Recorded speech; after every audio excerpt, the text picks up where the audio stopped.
Welcome to GSU TV. Flight delays and airport staff shortages have made flying difficult. 3.5% of all flights have been canceled this year. That has spiked 42% compared to pre-pandemic. The reason for cancellations? Airport staff shortages. The Delta Airlines in Florida had off-duty employees organize picnic hubs saying they are overworked. This is John Redfield Jr. reporting for GSU TV.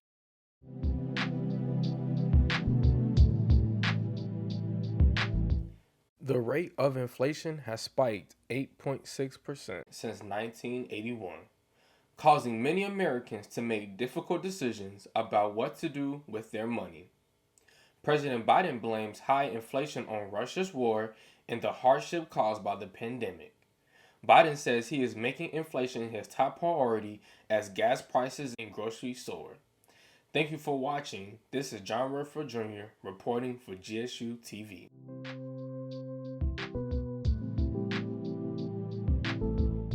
WNBA All-Star Brittany Griner has pled guilty on drug charges, having herb oil in her bag at a Russian airport. Griner has been detained in Russia since February 17, 2022. Griner's team wanted her to plead guilty to get convicted so there could be a possibility of a prisoner swap to bring Griner back home. The WNBA star has been in contact with President Biden to bring her home. Fellow WNBA and NBA players have voiced their thoughts and want Griner back home as well. This is John Redfield Jr. reporting for GSU TV. On June 22nd, a helicopter crashed, killing 6 people. Marpet Aviation holds an annual Huey reunion where guests can ride helicopters. At 4:57 p.m. during the Bell UH-1B's last tour flight of the day, it went down in Logan County. One of the locals tried to save survivors. I ran as fast as I could go and I went under the guardrail and I went up to the helicopter, but the fire was just so hot, so intense, and that guy didn't make it out of there. The National Transportation Safety Board investigators came on scene to document the event. The helicopter was not equipped with, and was not required to be equipped with, a cockpit voice recorder or a flight data recorder. Investigators estimate that finding a cause could take much longer than expected. The actual investigation into what brought down the Vietnam-era Huey chopper could take up to 2 years to complete. I'm Claude T. Martinez, reporting for GSU TV. Today, we start this chapter for hurricane season, June 1st. Hurricane Agatha hit southern Mexico on June 1st, killing 11 people and leaving 33 missing. The Category 2 hurricane made landfall in Oaxaca state, packing sustained winds up to 105 miles per hour. The storm brought mudslides, knocked out power, and washed out roads and bridges. The local LGBTQ community is making a response to help hurricane victims. 30 businesses and owners from the community are creating a fundraiser to raise $50,000. We are organizing this as members of the LGBTQ community, but the aid will be directed to those who need it most, whether they are part of the community or not, said Thomas Fletchell. The true damage of Hurricane Agatha is still being uncovered, but approximately 30,000 people suffered damage to their homes or other property. If you live in hurricane-prone areas, please follow the local government guidelines this hurricane season. I am Claude T. Martinez, reporting for GSU TV.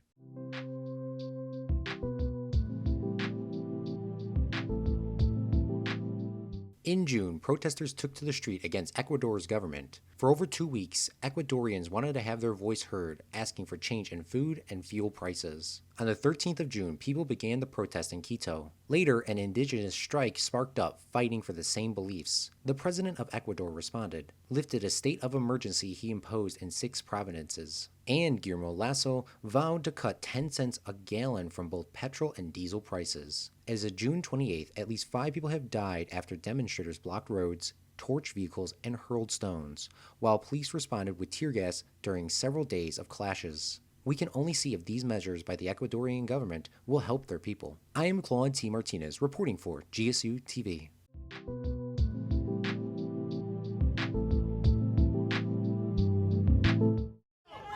Nada más decirles que les quiero mucho.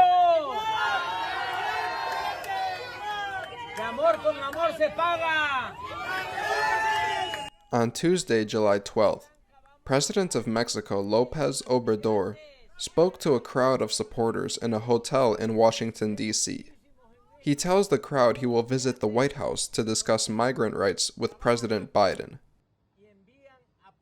President López Obrador thanks the crowd of supporters for sending money to their families back home in Mexico. He says it has helped the Mexican economy.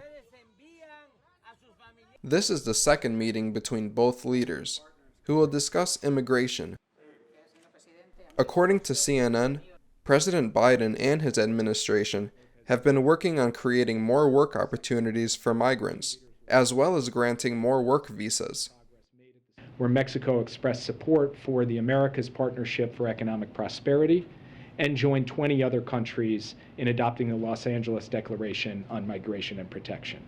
We expect the two leaders to discuss their common vision for North America and common efforts to address global challenges, including Russia's war in Ukraine.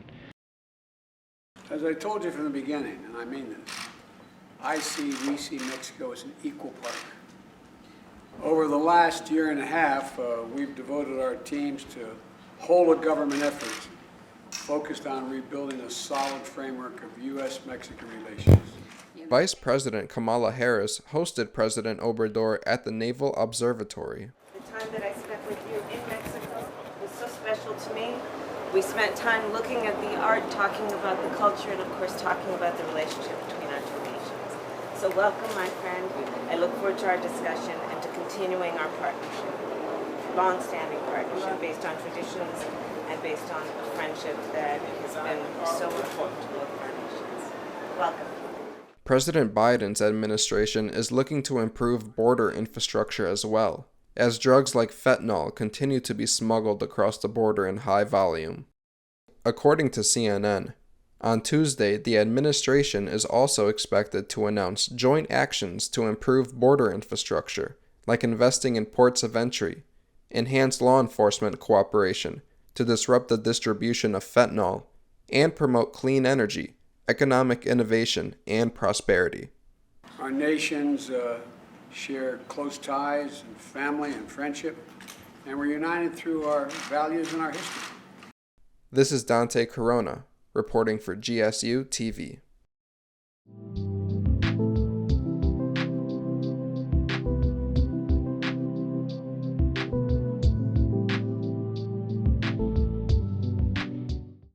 On June 23rd, GSU President Dr. Cheryl Green cut the ribbon to the Illinois Black Hall of Fame exhibit.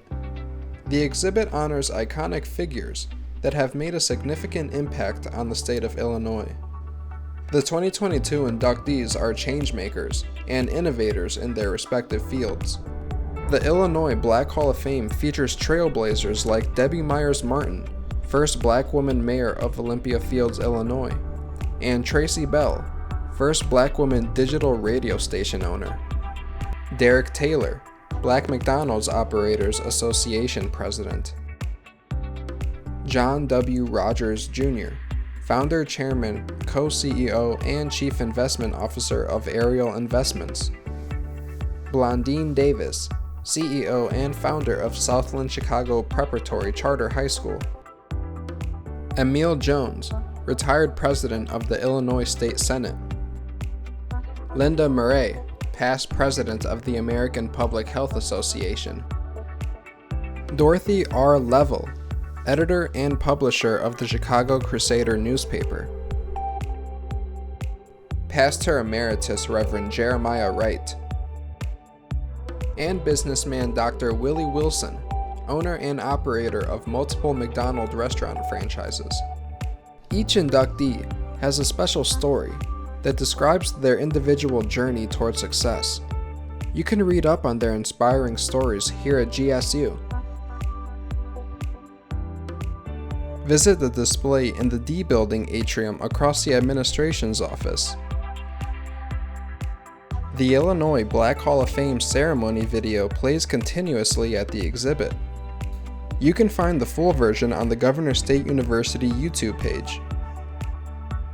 This display is yet another incredible addition to Governor State University's beautiful campus. This is Dante Corona, reporting for GSU TV.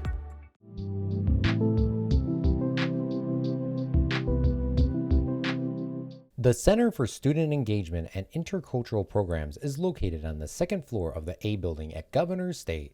The center's goal is to get students involved outside of the classroom. This means helping students get access to the university's food pantry, helping in community service projects, and creating more diverse campus culture.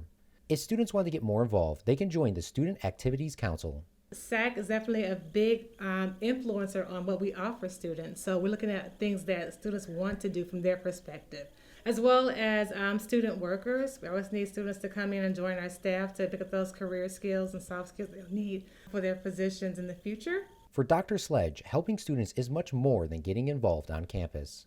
The one thing that I love the most about being involved is the opportunity to meet students and to see them grow from their freshman year to senior year. Their ideas coming to fruition, the events they want to see happen on campus, as well as them being able to network and meet professionals here on campus and administrators. Once they're part of our team or part of SAC, we offer them the opportunity to just get involved and have a more enjoyable Jaguar experience. To join the Center for Student Engagement and Intercultural Programs, please visit govst.edu/Jaguar Connection, then type in SAC. I am Claude T. Martinez, reporting for GSUTV. This is an emergency, and I will look at it that way. Welcome to GSU TV. President Biden plans to make new leaps into climate change. After U.S. Congress denies his appeal to make a more elaborate change, President Biden will take actions into his own hands in order to create climate change. I'll use my executive powers to combat the climate crisis in the absence of congressional action. Biden takes executive action to combat climate change as Congress denies him. Declaring a national climate emergency, President Biden visited a power plant in Massachusetts, the largest electricity plant in the Northeast. Now makes power cables essential to catching the wind energy. This could create job opportunities. I've been saying this for 3 years. I think jobs. Climate change, I think jobs. The president has also voiced his frustration at Congress for not taking action with the climate as temperatures surge the U.S. The White House says the executive actions would create a wind energy area in the Gulf of Mexico covering over 700,000 acres with potential to power over 3 million homes and target $2.3 billion in communities most affected by the heat wave, including providing heat conditioners for low-income Americans. These are the few steps Biden is trying to take to show Americans he is serious about correcting the climate. Biden emphasizes his plan will work to help fellow Americans. Let me be clear. Climate change is an emergency. And in the coming weeks, I'm going to use the power I have as president to turn these words into formal, official government actions through the appropriate proclamations, executive orders, and regulatory power that a president possesses. This is John Redfield Jr. reporting for GSU TV. In 1969, Governor State was made open to the public. Now, 53 years later, it has grown tremendously. Welcome to GSU TV. Governor State is now celebrating its 53rd birthday, and a lot of people came out to support. A lot of vendors came out too, from face painting vendors, icy vendors, food vendors, and also a bungee jumping section for all ages. Now, here are the performances from the Karate Kids, the Sideswipe, and also the band, the Lotus Kings. This is John Redfield Jr. reporting for GSU TV.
Governor State University is a school that cares deeply for its students, staff, and faculty.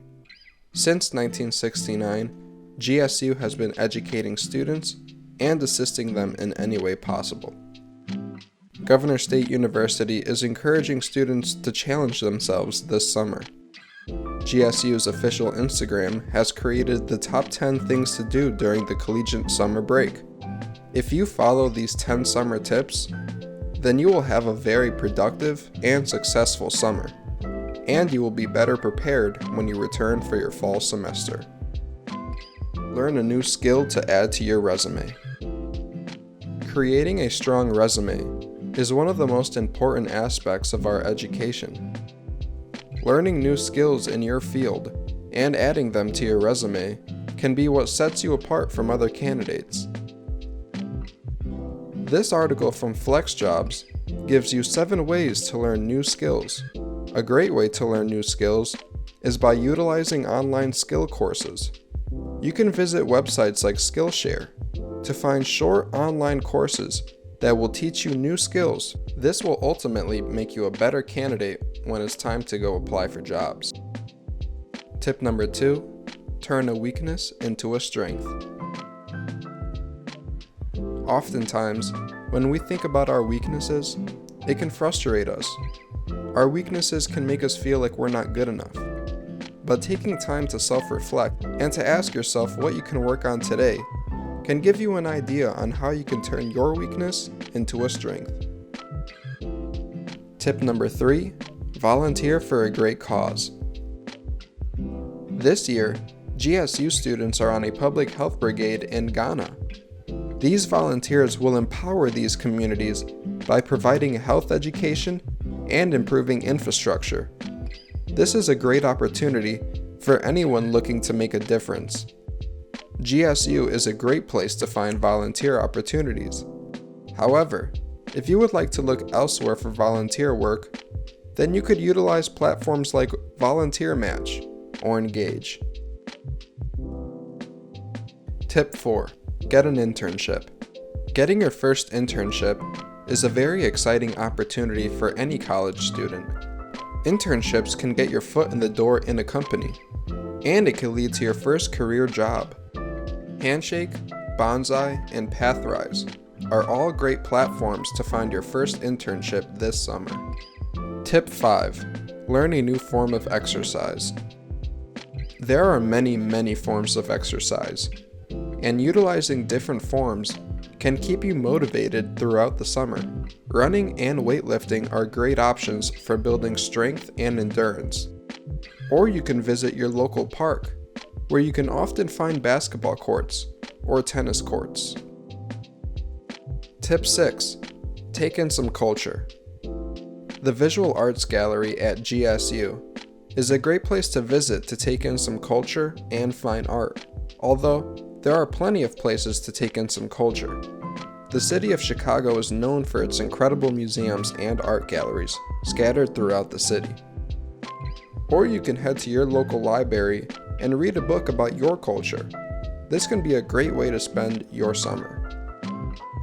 Tip 7. Update your LinkedIn profile.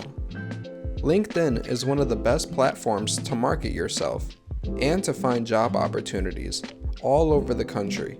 Jane Dehan is the Senior Content Marketing Manager at LinkedIn. In an article, Dehan shared 20 tips to improve your LinkedIn profile. Utilizing these tips can help you find a job or an internship opportunity on LinkedIn this summer.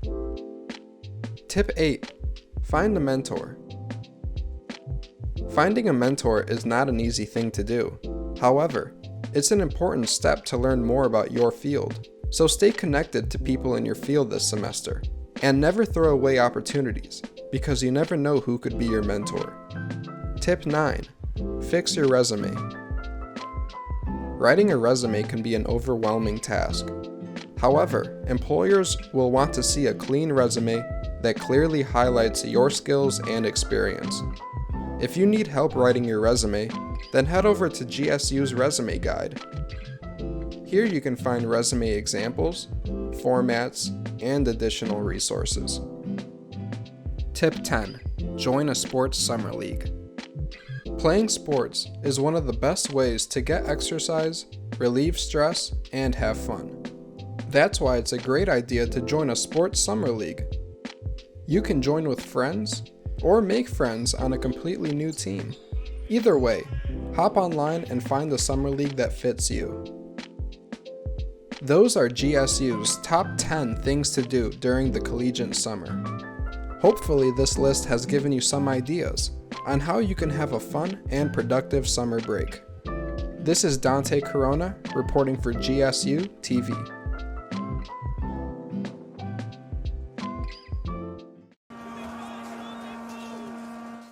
The creation of the marathon. The Athenians were battling the Persians. They had this runner, his name was Phidippides. He runs 26 miles to Athens, and then he shouts Nike, which means victory. Then he actually collapses and dies right then and there. So then they have the marathon race because of Phidippides, the 26 miles from the Battle of Marathon to Athens to explain of the victory over the Persian Empire.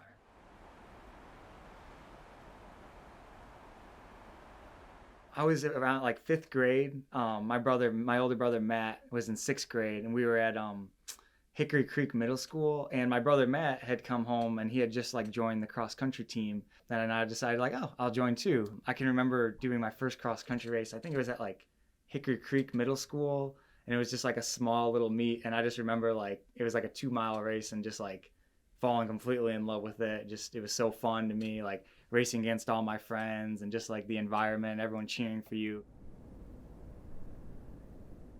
Get my teaching degree and be a teacher. I never really thought I was like good enough to run in college, or like, I didn't get like scholarship offers or anything like that. When my friend Julius was like, hey, come over and be my roommate, I was like, okay, sure. And they had an education program, which that's what I wanted to go into, was teaching. It seemed like a nice like family atmosphere, so I just decided to sign up, and I went to St. Francis. I would say it's like just 100 times like more serious. Waking up at like 5:30 every morning and having like 2-a-days, and then having afternoon practice at like 3:30. That's like really difficult, when you're taking like 18 credit hours of classes, you're doing student teaching, working another job, being in a relationship. Running led me to love. I met Donna when I was a sophomore. She was a freshman, and we were just kind of friends throughout college. And then actually when I had graduated and she was a senior, we actually kind of sparked a relationship. She's very like compassionate, sympathetic, and like, when you're having a tough day, really like working 2 jobs right now at the same time has been like pretty tough to balance everything. But just her support and love and just always being there for me, it's like that's more than I could ever ask for. When I was coaching at Rich Township, that was like one of the first things I would ask my incoming freshmen is, does anyone want to come out for cross country? So I was always trying to recruit runners. He's talking about, I coach cross country. Oh, what's cross country? I barely saw him at practice at first. It was like not until I would start getting better that I saw him running with the big group. They were the seniors, basically. First, my impression was, he is very big to be running for this long. It was this one day. He said, let's just go on a trip to the ice cream parlor after a run. Y'all got ice cream, everybody on the team. My favorite memories. On the team and stuff like that. And with him, he went out his way to pay for everybody and everything. Overwhelming kindness. Niendorf has always been there for me. I was always able to talk to him about all the problems going on at home with my girl, friends, just everything in general. He was always there for me, showing me like, it's okay, it's all right. So I kind of got that off of him too. So now whenever I see someone who's hurt or like not doing so well, I try and be the Niendorf. Try and go in there, encourage them, tell them it's okay, ask how their day has been, because that's what he did for me, show me kindness. So I just want to show other people kindness like he showed me. He's just a very supportive person. He's going to push you to what he believes that you can do, and you probably can if you put your mind to it. He really helps you value hard work. And that's the one thing I could really say is his best attribute as a coach. He pushes you and makes you value the hard work you put in. He really taught me all I can know about hard work, about pushing myself, about great values and everything. And I'm genuinely grateful for him for that.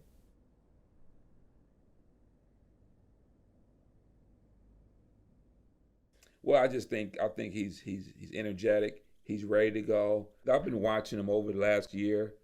He was one of the assistant coaches here, so I just felt that it was a natural progression for him to now lead the Jaguars into the future.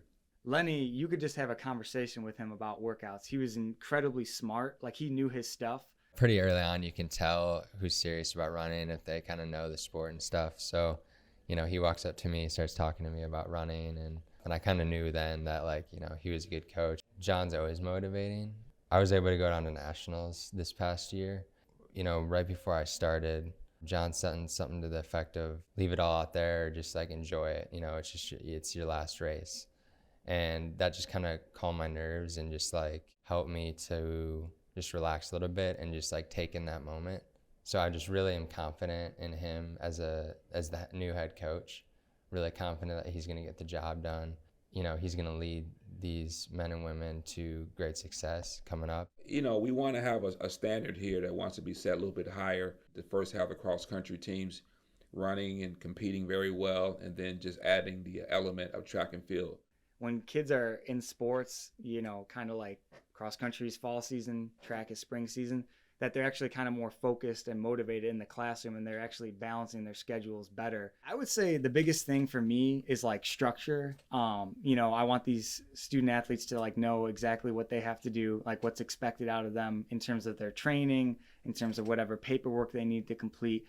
I want everything to be smooth. Okay. I like organization, like sending out calendars, having everything, their physicals done, their concussion tests done. Like, that's a big thing for me, is organization and just communication with the athletes. But then just like straight up like hard work. That's my biggest thing, is I want us to be a blue collar team that's not gonna, none of these teams are gonna give us anything. So we have to go out there and take it ourselves. Okay. So my biggest thing is that instilling that work ethic and that drive, instead of just being, oh, we're gonna be just the lovable losers, get last place in the conference, like whatever. Like, no, that's, and I've already had team meetings about that, and that's just not what we're going to be about in the upcoming years. Like, we need to start beating some teams, and we need to start really, really working hard towards our goal and moving up in the conference gradually year after year. And I just think it's really cool to, you know, give these kids opportunities to go to GSU and get scholarship money and, you know, have college paid for them, and to give them like a really, really wonderful experience here. Ultimately get them some type of job when they get out of college. That's like a huge, huge thing for me.